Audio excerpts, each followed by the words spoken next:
Hey, my fellow geeks and the geek curious, I am the quintessential every geek, and in today's episode, we're going to explore getting into comics on the cheap. We're looking to get the most bang for our bucks without breaking the bank. We're going to get you bagged, boarded, and sorted on the other side of this title card. Look forward to seeing you there.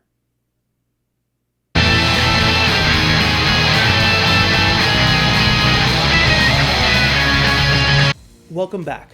Before we get into the meat of this video, I want to go over a couple of housekeeping notes.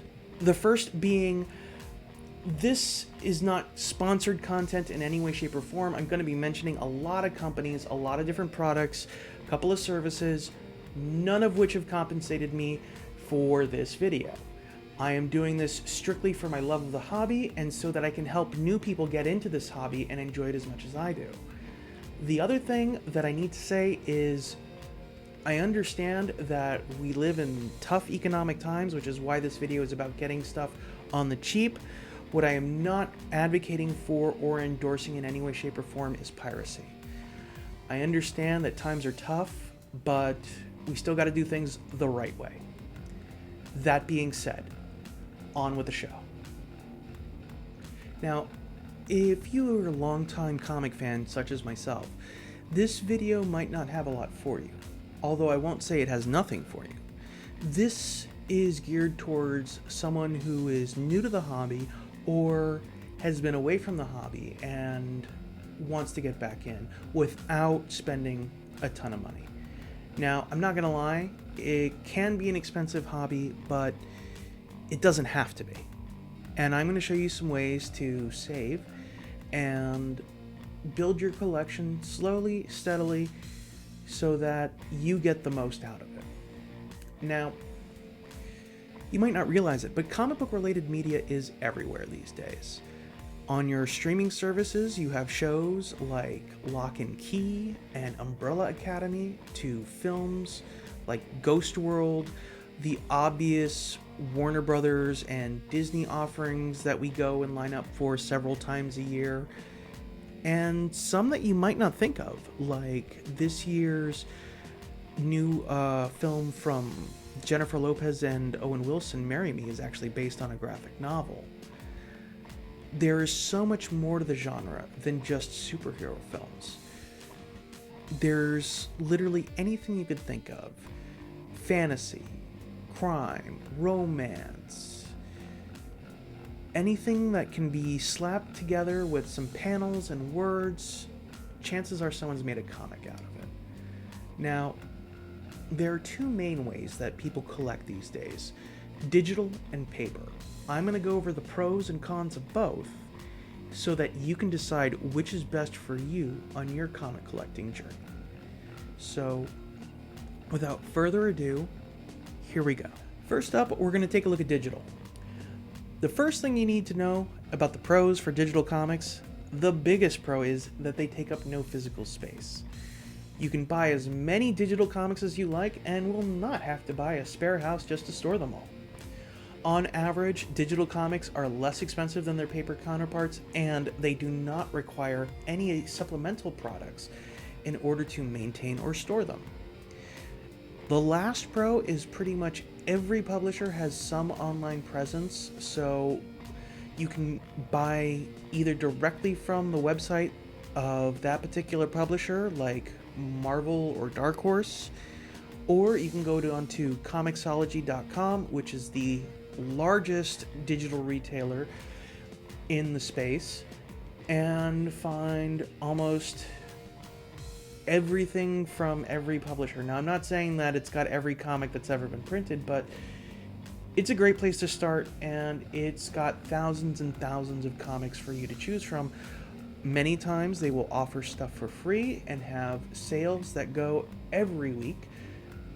So if you were looking to get into a particular series and it has a movie coming out, it will be on sale on Comixology for that week, guaranteed. And you can score some pretty decent books for not a lot of money.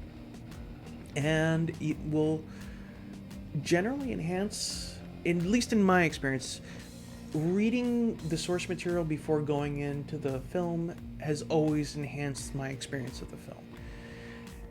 Your experience may differ, but hey, we're different people. It's okay. Now let's get into the cons for digital. The first and most obvious con is that you are tethered to a device. Being that they are digital comics, you need an electronic device in order to be able to view and read them.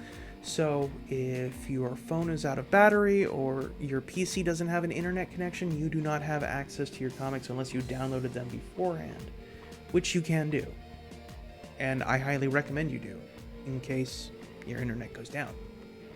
Because what better way to not have access to the internet and prevent boredom than reading comics?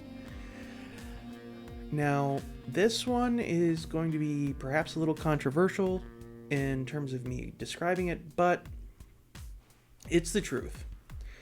Amazon has a de facto monopoly on the digital comics marketplace. You heard me mention earlier Comixology. In 2014, that online digital retailer was purchased by Amazon.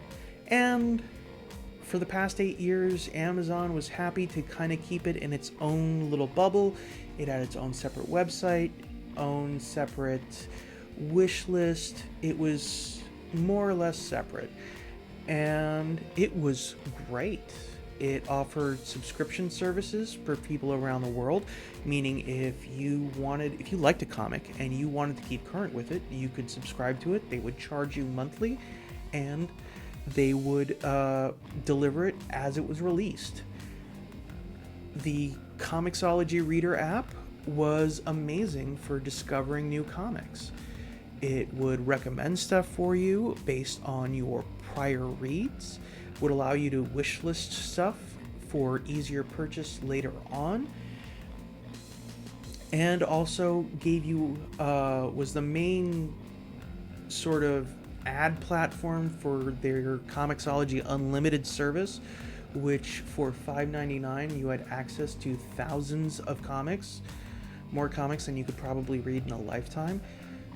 So it was one of the few subscription services for comic fans that I would honestly say is worth the money. But in February of this year, 2022, Amazon decided to make some changes to Comixology. The Comixology no longer has a separate store. It is now integrated into the main Amazon store, and it is terrible. It is not very user-friendly in terms of navigating there from the Amazon landing page, and it's not as easy to locate or just browse comics from various publishers on the website now, as well as some confusion because along with Comixology Unlimited, you now have Kindle Unlimited, a competing service for more expensive, which includes some comics. I don't know if everything that is available on Comixology Unlimited is available on Kindle Unlimited or vice versa. I'm not going to give Amazon the extra money to find out. But that being said, since they are the only game in town for a digital comics marketplace, it's still the best option. Yes, individual publishers like Marvel and DC offer their own services and the ability to purchase stuff, but then you get the problem of having different comics in different places and not all one easy place to access it, like the Comixology Reader app. But if you're willing to put up with that hassle, Comixology runs sales every week, typically tied in with whatever the latest offering is in the theater or on a streaming service.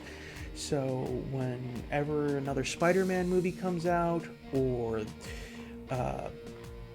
the latest DC film comes out, Comixology will run a sale with the characters in that film so that you can read up on some of the storylines, get to know the characters a little bit more.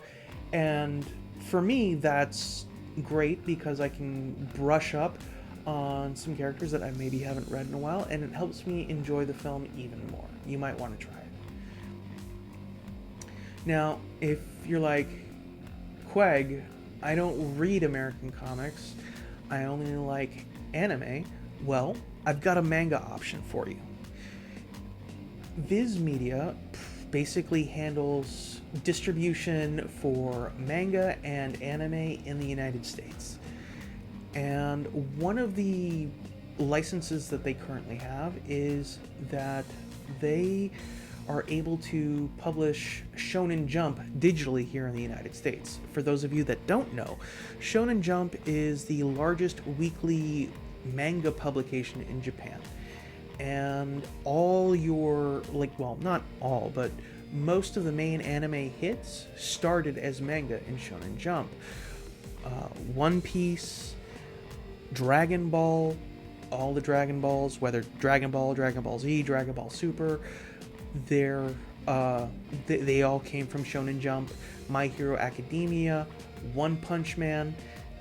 If it's an anime you like, chances are you can read some of it, at least on Viz or on Shonen Jump. Now, for stuff currently being published, you can have access to it for $1.99 a month, and you get tons of new comics, or the new comics, as well as access to a limited portion of the back catalog. I used it to catch up on My Hero Academia because I wanted to get into it at the time, but didn't have the money. But I could afford $2 a month, and I went through all 300 plus back issues of My Hero Academia, and I loved it. I still love it. It's still going on, but it looks like it's wrapping up, which is a little sad, but there's something to be said for properties that end, have a clear beginning, middle, end, and just let it go, than just dragging it out on and on and on and on and on and on and on and on and on and on. Not talking about anyone in particular, or am I? So that is available to you, and there will be a link down below in the description for both Comixology as well as the Shonen Jump app, which is available on iOS or Android. So if there's not a lot of barriers to entry, if you're looking to get into comics. Sorry about the jump cut. Now I want to talk about one of the things that is near and dear to my heart, which is the public domain. And if you don't know what the public domain is, I would go ahead and Google it. It's very important.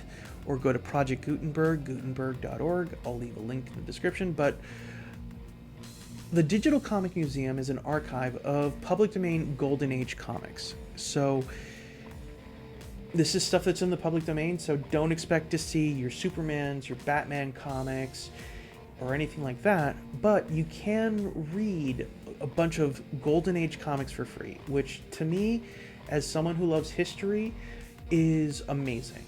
You can go ahead and read all of this grandly hokey stuff for free, and it's amazing just to kind of look at the evolution of comics from where they've started to where they are now. And that is pretty much all there is. Well, not all there is, but all that you really need to get started with collecting digital comics. So we're going to go from here on to the next segment. Now on to my favorite form of collecting, paper comics. The first and biggest pro of paper comics is that you actually own the physical copy of the comic. You don't need an internet connection.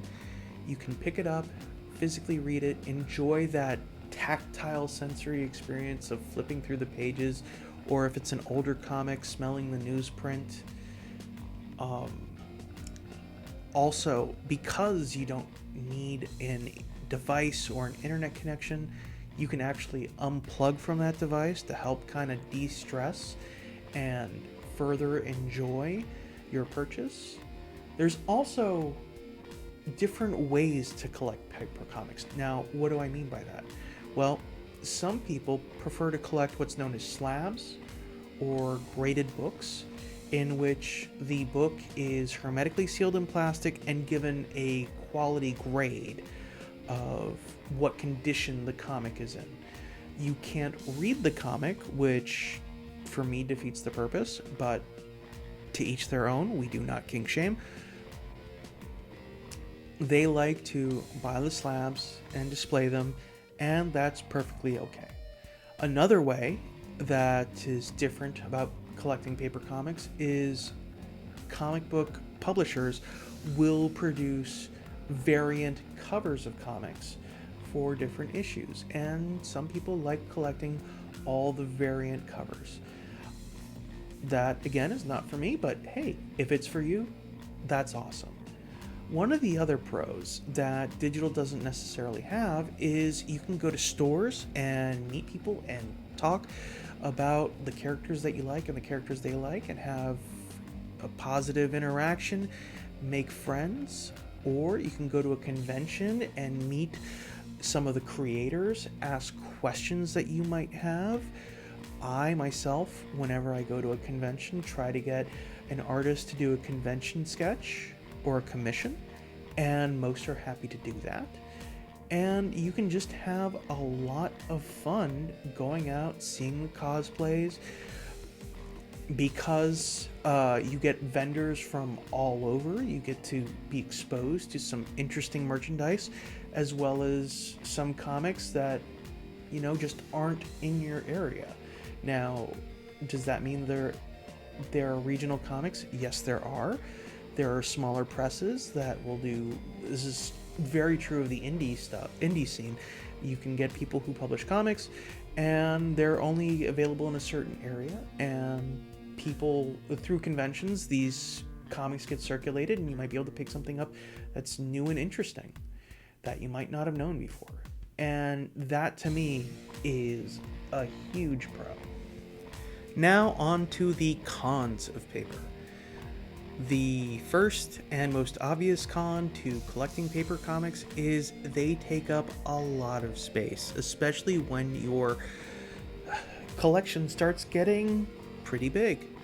I know people who have to rent out storage units for their comics, or will have, their entire garage filled with their collection. Sadly, it's, nature of the beast. You buy things, you gotta find a place to put them. The next con leads into that, which is you do have to buy a couple of extra things in order to properly store your comics, mainly bags, boards, and boxes. And these can actually fluctuate in price. Case in point, whenever there's a problem with oil, since the vinyl bags that you store your comics in are made of vinyl, every time oil goes up, the cost of bags goes up. It's just what happens. Market economies, yay. Now, I did mention that one of the pros is that you can go to stores, meet new people, and conventions, look at cosplays, and that's a really great pro, but we also have to look at the flip side of that. Experiences with other humans can have suboptimal outcomes. Yes, some comic book people are really cool. I'd even venture and say that most comic book people are really cool people to hang out with, and you can have some very interesting and stimulating conversation. There's also the smelly neckbeard who cannot stop staring at your girlfriend.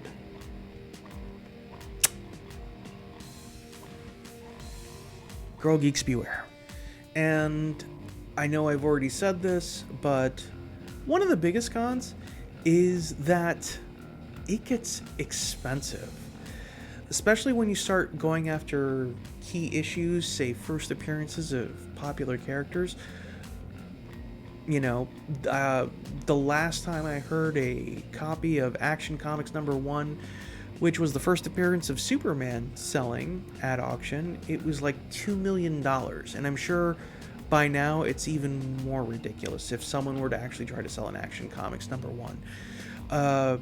If your favorite comic book character is Spider-Man or Batman, the only way you're going to get a hold of one of those first appearances is if it's a reprint or digitally.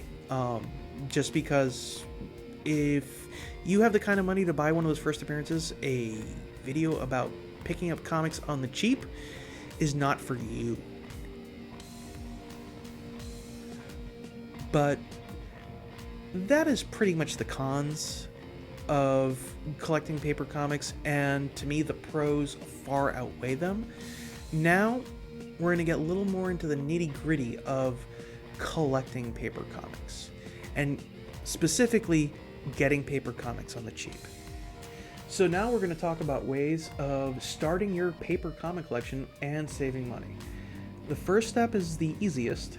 It's finding your local store. Now, if you don't know where your local stores are, you can go to your search engine of choice, type in comic book stores near me or comic books and the name of your town, and you will get a list of all your local comic retailers. And you don't have to go all of them in one day, just space it out. And when you go to your different retailers, ask and see if they have a dollar bin. Not every store will have one, but typically one store in your area will have one. And some of these might be damaged, some of these just might be overstock from when they initially purchased the issues and aren't able to move, so they end up in the dollar bin. However they ended up there, doesn't really matter. It's your place to save. And when you're there, make sure you pick up a business card for each of the retailers to see what social media platforms they're on. Because the next way to save is basically by following those businesses on the social media platforms that they're on and looking for when they post their sales. Because it may only just be one sale a year, but every comic book shop has to have a sale every now and again to just help move inventory to clear up some space. On a recent trip, one of my local comic book retailers was having a yard sale, and they were selling comics as low as 49 cents. So between the 49 cents to 99 cents and the recent dollar bin trip I did that you are looking through the B-roll of, hopefully now, I was able to purchase 20 comics for $19.04. And to me, you're not going to do much better than that. Now, the only way you're going to do better than that is the first Saturday of every May. Most comic book retailers participate in Free Comic Book Day, and that is just as it sounds. You can go to your local comic book retailer and they will have free comic books from all the major publishers as well as many of the minor publishers. My only warning on that is make sure if you're going to go on Free Comic Book Day, get there early, because there are only a limited amount of those free comic books, especially from the bigger publishers. So if you want those books, you got to get there early. Now, that's it for places you can go to physically save money on comics. Now, on the internet, there are plenty of other places where you can save while building up your collection. First and most obvious is eBay. Now, there are some tips that I would give you to basically maximize your savings. And it's not really tips, it's just one tip. Look for auctions that are ending at weird times. If you see an auction that's ending at Thursday morning, 2 a.m., most people aren't going to be up. If you can be up, great. If not, there's Auction Sniper. But typically, the ones that end in weird times don't usually have as many watchers, in my experience. So those are ways that you might be able to snag a great deal, or perhaps even a steal. But not really, because you're paying for it. I kind of hesitate to mention this next one, which is Amazon. Amazon does sell singles through third-party vendors, but that is like the last option. In fact, that has typically been more expensive than other places, but I have found some books that I couldn't find anywhere else on Amazon and paid that extra premium. So if you do have like a hard to find book that you're looking for, you can most likely find it on Amazon. Just ask the vendor or the seller to supply you with scans or pictures just so that you can see what you're buying. You should always see what you buy before you buy it. That's just buying 101.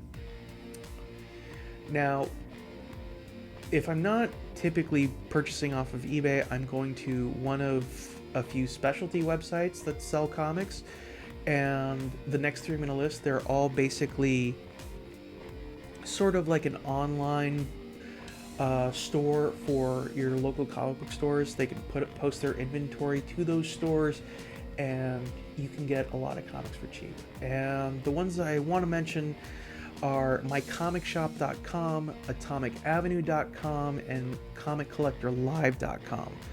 All of those have stores that you can find pretty much anything that you want, and Atomic Avenue will even do you one better in that just one or two clicks off of the homepage, you can find their virtual dollar bins. So if you've got local retailers that have dollar bins, they'll put their dollar bin inventory up there, and you can pick up comics for $1. And again, other than Free Comic Book Day, you're not going to do much better than that. And here are some additional things to consider for your comic book collecting. Like I mentioned in the paper cons and the digital pros, you will need some supplemental materials, basically bags, boards, and one thing that I like to do is display certain key issues that I have.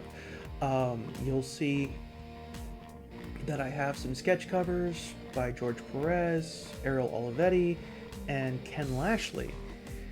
And I have them displayed on picture shelves, which I picked up from IKEA, which I believe were like $12 each. There's a little groove in them so that you can easily recline them back and they stay where they are. Also, boxes. I use these BCW plastic boxes. They're stackable, they lock, they're not airtight, but you know, they seal pretty well. I like them because you can pick up plastic dividers, whereas your typical cardboard box, you would have to put something in that space to prevent the comics from falling over.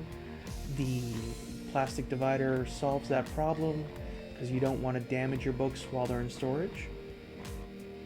Another thing to consider is keeping track of your collection. I myself use Comic Collector Live. I mentioned them earlier when I was talking about certain specialty websites that I purchase comics from.